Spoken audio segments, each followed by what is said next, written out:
This is the Anonymous Pastor with Communiqué number 3.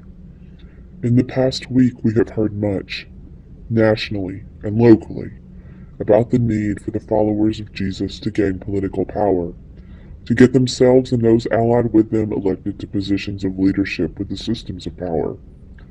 We have been told that by electing the right ruler we can achieve justice. We have been told that by gaining enough power we can bring about the kingdom of God. Friends, we have known since ancient times that a righteous ruler is not what brings about justice. We have known that there is no earthly king who can assure the people of peace. We have known since ancient times that winning elections is not the path to the kingdom of God.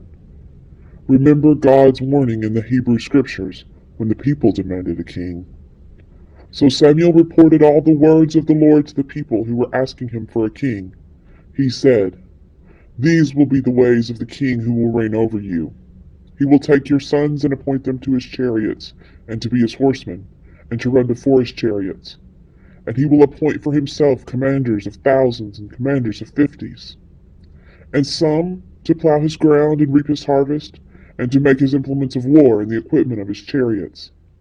He will take your daughters to be perfumers and cooks and bakers. He will take the best of your fields and vineyards and olive orchards and give them to his courtiers. And in that day you will cry out because of your king, whom you have chosen for yourselves. But the Lord will not answer you in that day."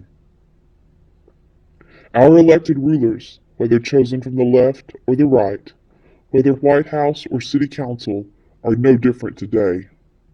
Friends, do not believe in a righteous king. As followers of the Prince of Peace, we reject the notion that any candidate will function as the change that will usher in justice and peace.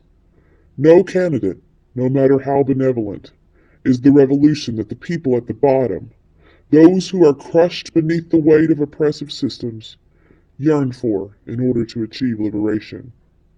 We must not be lulled into the fantasy that well-meaning leaders can reform these systems into a righteous existence.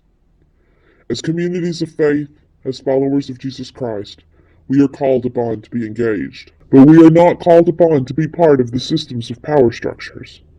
We must be separated from the powers and principalities in order to be the voice that is crying in the wilderness. We must be the voice of the prophets that call out even the righteous ruler when the people are suffering. We are the Anonymous Pastor. We believe in forgiveness, but we do not forgive.